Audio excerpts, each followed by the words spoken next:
আল্লাহ শিক্ষা দিয়েছে যেই পরিস্থিতিতে থাকো না কেন তোমাকে শ্রম ব্যয় করে কষ্ট করে তোমার উপার্জন করতে হবে, রিজিকের বন্দোবস্ত করতে হবে। চিল্লায় বলেন ঠিক কিনা?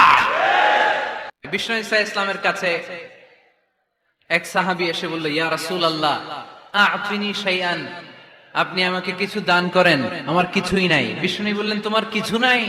সাহাবী বললেন, ইয়া রাসূলুল্লাহ ঘরে আমার শুধু দুইটি জিনিস আছে। কয়টা? চিল্লায় বলেন কয়টা? এক হচ্ছে একটা জামা, দুই হচ্ছে পানি খাওয়ার একটা জগ। বিষ্ণু বললেন, এই দুইটাই নিয়ে আস। বিশ্বনবীর কথা শুনে ওই সাহাবী ঘর থেকে জামা নিয়ে আসলেন, পানি খাওয়ার জগ নিয়ে আসলেন। বিশ্বনবী সাল্লাল্লাহু আলাইহি ওয়াসাল্লাম ওনার মোবারক হাত দিয়ে এক হাতে জামা ধরে আরেক হাতে পানির জগটা ধরে সাহাবীদের দিকে উদ্দেশ্য করে বললেন, মাইয়াশতারি হাদাইন, এই দুইটা জিনিস কেনার মতো কে কে আছে দেখি? কয়েকজন হাত তুললো। বিশ্বনবী বললেন, কত দিয়ে কিনবা? এক সাহাবী বলে, ইন্নী আশতারিহিমা বিদিরহাম, ও নবী যদিও এগুলো আমার দরকার নাই, কিন্তু আপনি যেহেতু নিলামে ডাক তুলেছেন, ইয়া রাসূলুল্লাহ ইয়া হাবিবাল্লাহ, আপনার সম্মানে আমি 1 দিরহাম দিয়ে দুইটা জিনিস কিনে নেব। 1 দিরহাম, একটা জামা, একটা পানি খাওয়ার জগ, দাম কত? 1 দিরহাম। বিশ্বনবী বললেন, না না, 1 দিরহাম তো অনেক কম হয়ে যায়, মাইয়াজিদু আলা যালিক, এর চেয়ে বেশি দামে কে কিনবা? আরেক সাহাবী হাত তুলে বলতে লাগলেন, ইয়া রাসূলুল্লাহ ইয়া হাবিবাল্লাহ ওয়া ইন্নী আশতারিহিমা বিদিরহামাইন, আমি এই জামাটার পানি খাওয়ার জগটা 1 দিরহাম নয় 2 দিরহামের বিনিময়ে কিনতে চাই। বিষ্ণু ঈসা ইসলাম ওই সাহাবাকে দিয়ে দিলেন। দিয়ে 2 দিরহাম নিয়ে যে লোকটা ভিক্ষা করতে এসেছিল তার হাতে 2 দিরহাম দিয়ে বললেন, যাও 1 দিরহাম দিয়ে ঘরে খাবার কিনে দিয়ে আসো, আরেক দিরহাম দিয়ে একটা কুঠার কিনে নিয়ে আসো। শুনতেছেন? কি কিনে নিয়ে আসো? কুঠার দিয়ে কি করে? গাছ কাটে। ওই সাহাবী কুঠার কিনে নিয়ে আসার পরে বিশ্বনবী নিজ হাতে কুঠারের মধ্যে একটা কাঠের হাতল লাগাই দিলেন। আল্লাহু আকবার! হাতল ছাড়া কুঠার ইউজ করা যাবে?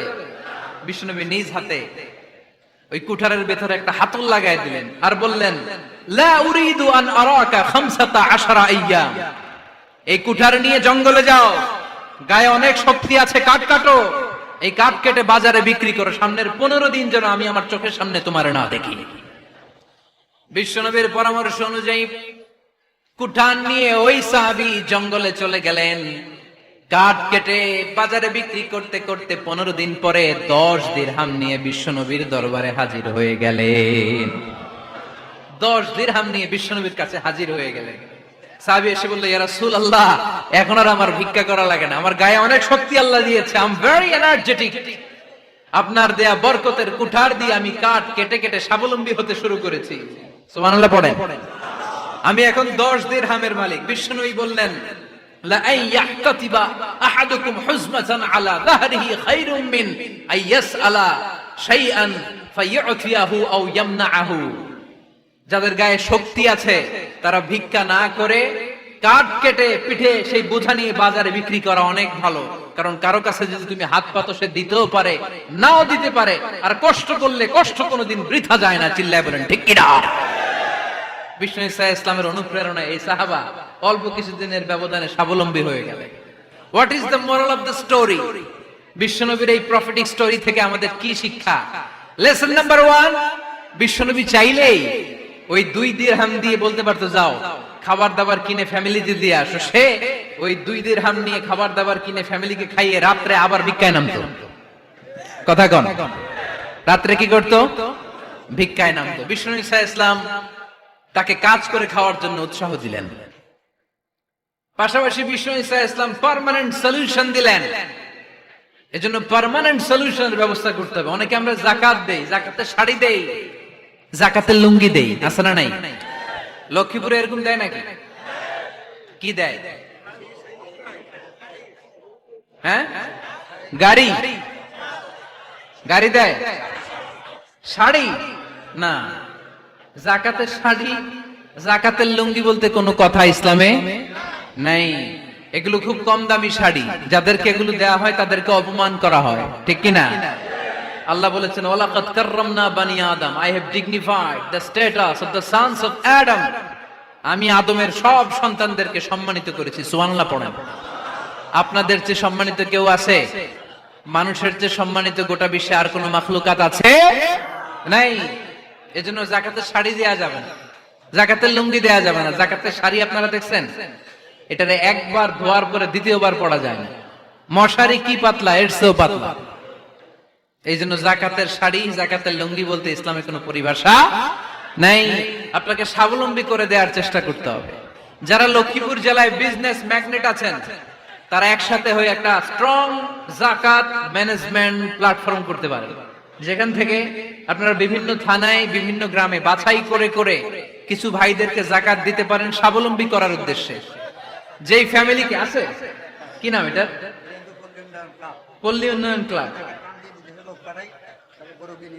মাশাআল্লাহ, যাকাত ফান্ড দিয়ে বিদেশে লোক পাঠায়। এর চেয়ে সুন্দর পদ্ধতিতে যাকাত বিতরণ আর হতে পারে? যেই লোকটাকে, যেই ছেলেটাকে বিদেশে পাঠানো হয়েছে, ওই ফ্যামিলিটা আর কোনোদিন যাকাতের শাড়ি নেওয়ার জন্য লাইনে দাঁড়াবে? যেই ছেলেটাকে ওনারা অস্ট্রেলিয়ান গাভী কিনে দিছে, দুধ বিক্রি করে যেই ফ্যামিলিটা স্বাবলম্বী হতে শুরু করেছে, তারা আর কোনোদিন যাকাতের লাইনে যেয়ে দাঁড়াবে না। এজন্য যাকাত দিতে হবে স্বাবলম্বী করার জন্য। ইসলাম আমাদেরকে এটাই শিখিয়েছে, কাজ করে খেতে হবে। কাজে লজ্জা নেই, লজ্জা হচ্ছে অলসতায়। লজ্জা কিসে? আজকের আলোচনা থেকে এটা মুখস্থ করে নিতে হবে, কাজে লজ্জা নেই। লক্ষ্মীপুরের ইয়াংস্টারেরা শ্রমে লজ্জা নেই, পরিশ্রমে লজ্জা নেই, লজ্জা অলসতায়। লজ্জা কিসে? আরো জোরে। নবীরা কি এমনি এমনি বসে বসে খাইছে? কঠিন পরিস্থিতিতেও নবীরা পরিশ্রম করে উপার্জন করা লেগেছে, ঠিক কিনা? সাইয়েদনা মারিয়াম আলাইহিস সালাম, যার নামে আল্লাহ তাআলা কোরআনে একটা সূরা দিলেন, উনি পৃথিবীতে এমন একজন মহিয়সী নারী, যেই নারীর গর্ভে, যেই নারীর পেটের ভেতরে স্বামীর স্পর্শ ছাড়া সন্তান দিয়েছে কে? সাইয়েদনা ঈসা আলাইহিস সালাম পেটে আসলেন। মারিয়াম আলাইহিস সালাম লজ্জা পেলেন। হায় হায়, কেমন করে এলাকাবাসীদের কাছে আমি আমার মুখ দেখাবো? বিয়ে করি নাই, স্বামী নাই, বিয়ে হয় নাই, স্বামী নাই, কিন্তু পেটে সন্তান চলে এসেছে। হায় হায়, এলাকায় কেমনে মুখ দেখাবো? লজ্জায় পড়ে মারিয়াম আলাইহিস সালাম এলাকা থেকে চলে গেলেন। কি অবাক করা কাণ্ড! বাচ্চা ভূমিষ্ঠ হওয়ার জন্য, বড় হওয়ার জন্য 6 মাস 7 মাস লাগে নাই, পেটে বাচ্চা আসার সাথে সাথে বাচ্চাটারে বড় করে দিয়েছে কে? সাইয়েদাতুনা মারিয়াম আলাইহিস সালাম এবার বসে পড়লেন, বুঝতে আরম্ভ করলেন প্রেগন্যান্সির পেইন উঠেছে। হঠাৎ করে পেট থেকে বাচ্চা ভূমিষ্ঠ হয়ে যাওয়ার পরে উনি কাঁপতে আরম্ভ করলেন। ক্ষুধার চোটে খাবার কিছু নাই, সামনে ঝর্ণা, উপরে একটা খেজুর গাছ। সাইয়েদনা ঈসা আলাইহিস সালামকে কোলে নিয়ে মারিয়াম আলাইহিস সালাম মনে মনে ভাবে, হায় রে, কেউ যদি একটু খেজুর পেড়ে দিত, এই ক্ষুধার মুহূর্তে আমি খেজুর খেয়ে পেটের ক্ষুধা নিবারণ করতাম। রব্বুল আলামিন মারিয়ামকে উদ্দেশ্য করে আয়াত নাজিল করে দিলেন, ওয়া হুজ্জি ইলাইকি বিজিযিন নাখলাতি তুসাকিত আলাইকি রুতাবান জানিয়া। কোরআন সাক্ষী, হুজ্জি ইলাইকি বিজিযিন নাখলা, এর মানে হচ্ছে মারিয়াম, কেউ পেড়ে দিবে না, একটু কষ্ট করে হাতটা উঁচু করে খেজুরের ডালা ধরে ঝাঁকুনি মারো, টসটসে কাঁচা পাকা খেজুর নিচের দিকে পড়বে, তারপর তুমি তুলে খাবে। সুবহানাল্লাহ পড়েন। আল্লাহ চাইলে অটোমেটিক্যালি কারামাত হিসেবে খেজুরগুলো নিচে ফেলতে পারতেন না? কথা কোন? খেজুরগুলো অটোমেটিক্যালি নিচের দিকে পড়ছে? পড়ে নাই। আল্লাহ শিক্ষা দিয়েছে, যেই পরিস্থিতিতে থাকো না কেন, তোমাকে শ্রম ব্যয় করে, কষ্ট করে তোমার উপার্জন করতে হবে, রিজিকের বন্দোবস্ত করতে হবে। চিল্লায় বলেন ঠিক কিনা?